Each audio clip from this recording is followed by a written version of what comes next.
at the depths of a forgotten mountain, where the winds whispered with the voice of centuries and the trees spoke in the language of time, lived a young man named Kaito. He was neither a monk, nor a sage, nor a seeker. He simply existed there, like the moss on the stones or the reflection in the water. Kaito had grown up beside a lake that never stirred, not even with the storms. Some said it was enchanted, others that it was dead, but Kaito saw it as his mirror. He sat by the water's edge every morning, without purpose, without desire. He simply looked. He simply breathed. One day, an old man appeared along the bamboo path. His steps were so silent that not even the dry leaves crunched beneath his feet. He stopped beside Kaito and gazed at the lake. "What are you doing, young man?" he asked without looking at him.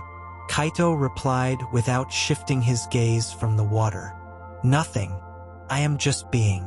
The old man smiled, as if he had been waiting to hear those words his entire life. "Then you have understood," he said. "You don't need to find anything. You don't need to change anything. The bamboo does not struggle to be pine. The cloud does not wish to be a mountain. You already are part of everything." Kaito said nothing, but within his chest, a nameless peace began to rise, like a spring that never dries. The old man sat next to Kaito, slowly bending his knees as if each movement contained centuries. His eyes were lost in the surface of the lake, but his voice seemed to come from far away, from a place where words were hardly necessary. "Since we are born, we are taught that something is missing," he said softly, "that we must improve, achieve, seek. We become beggars of the next moment.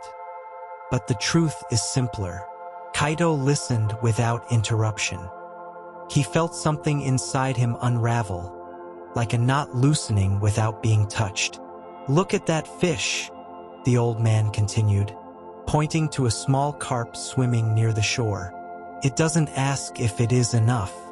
It doesn't doubt its form or its path. It just swims. It just is." The young man closed his eyes for a moment. He felt the sun caressing his skin, the wind playing with his hair, the murmur of the water like a song without lyrics. For the first time, he realized that he lacked nothing. "Then," Kaito whispered, "everything is fine just as it is." The old man nodded. "You are not a mistake to be corrected. You are a perfect note in the melody of the universe. You lack nothing. You are not excess.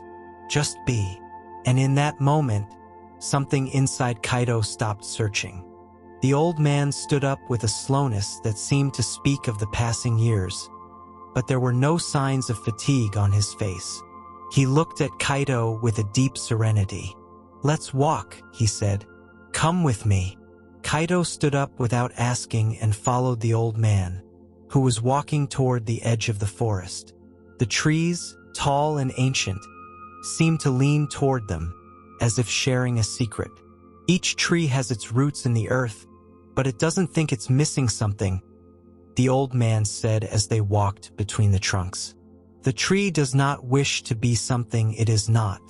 If its root is in the earth, it is complete. If its leaves fall to the ground, it is complete. No matter how far or high the wind may seek, the tree knows its essence is in the present moment." Kaito looked at the trees surrounding them. Some had bare branches, others were covered by a cloak of green leaves. Each one was different, but they all seemed at peace with themselves. "And what happens if the tree loses a branch?" Kaito asked. The old man smiled again. "Nothing. The branch has not been lost. It has simply returned to the earth. Perfection is not in what is kept, but in what is, in everything that already is." The young man understood that, like the tree, he did not need to be anything else, nor do anything else. He just needed to be, just to be. The path led them to a clearing where the sun was beginning to set, tinting the sky with golden and violet hues. In the center, A large stone rested in the middle of the grass, as ancient as the mountains themselves. The old man stopped beside it and crouched to touch its rough surface. "Look at this stone," said the old man, pointing to the cracks that crossed its shape. "Over the years, it has been eroded by the wind and rain, but it remains what it is, without regret or resistance. It doesn't ask if it is enough or if it should change. It is just stone, and it is perfect as it is." Kaido sat down next to the old man and looked at the stone. In its cracks, time had left its mark, but there seemed to be no suffering in it. The stone did not wish to be anything other than what it was. "The wind doesn't struggle to change the stone," the old man continued, "nor does the stone fight against the wind. They are both part of one whole. The stone lacks nothing, nor does it have too much.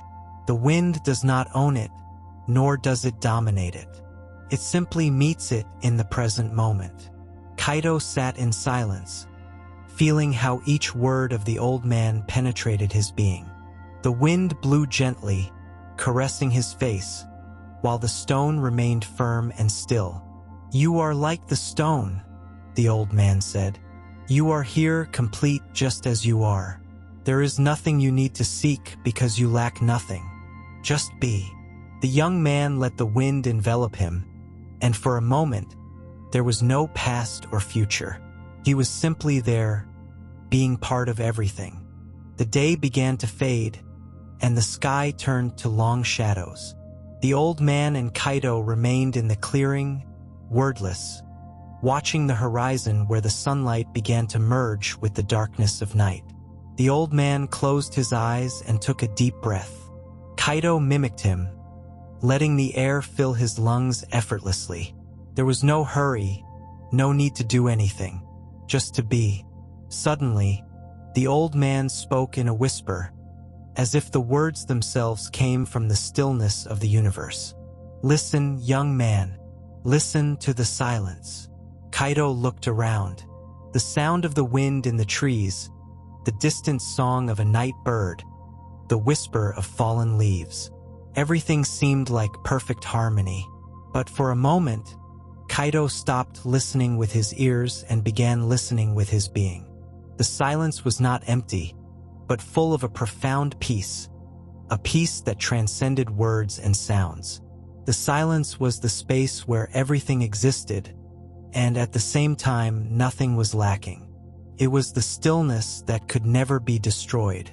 "The echo of silence does not need to be sought," said the old man with a serene smile. "The silence is already within you, in everything around you. You just have to be it. There is no distinction between you and the whole. You lack nothing. Nothing is excessive. Just be." Kaido closed his eyes and allowed the silence to fill him, until he himself became part of it. Being did not need words nor concepts. It was what it was, and that was enough. The next day, the old man and Kaido walked toward a river that crossed the forest.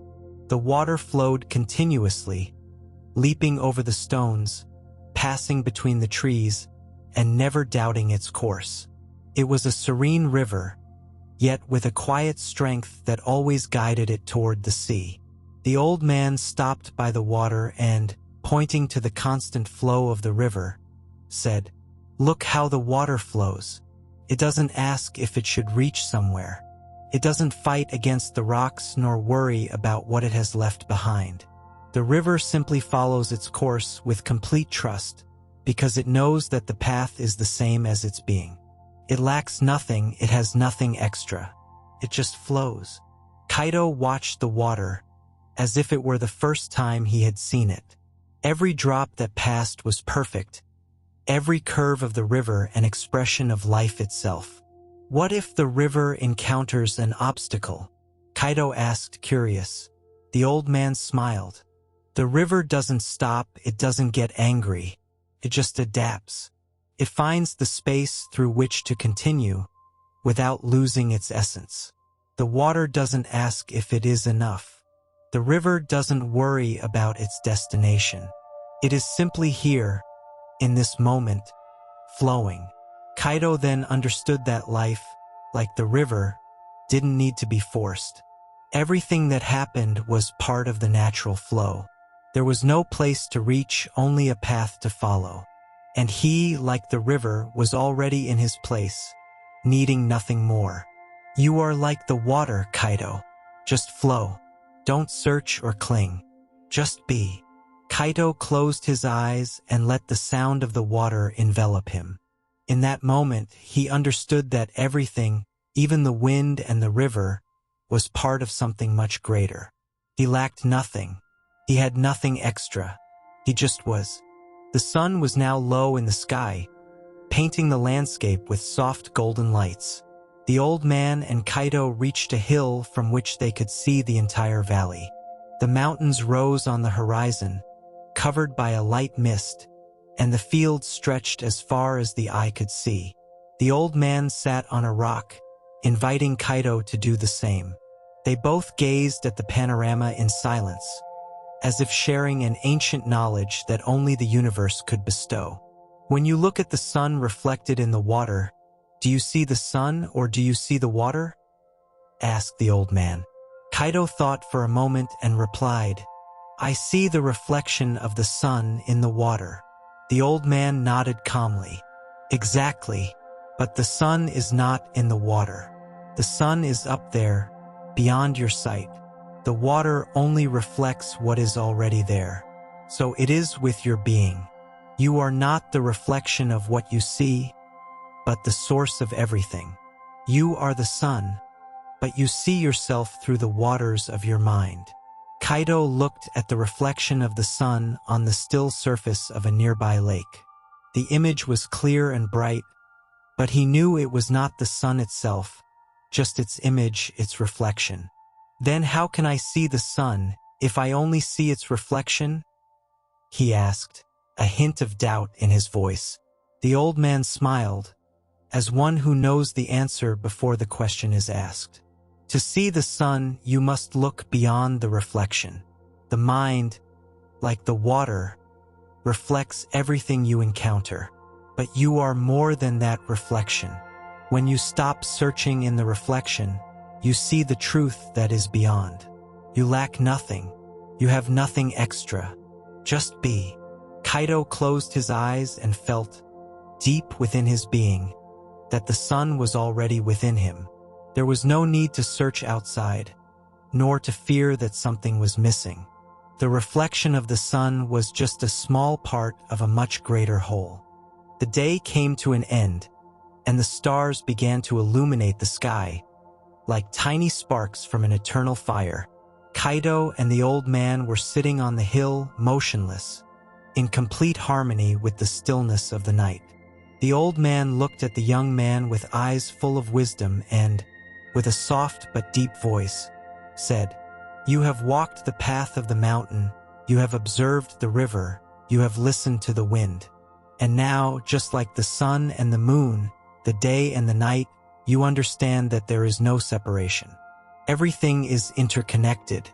You are the tree, the river, the stone, the wind.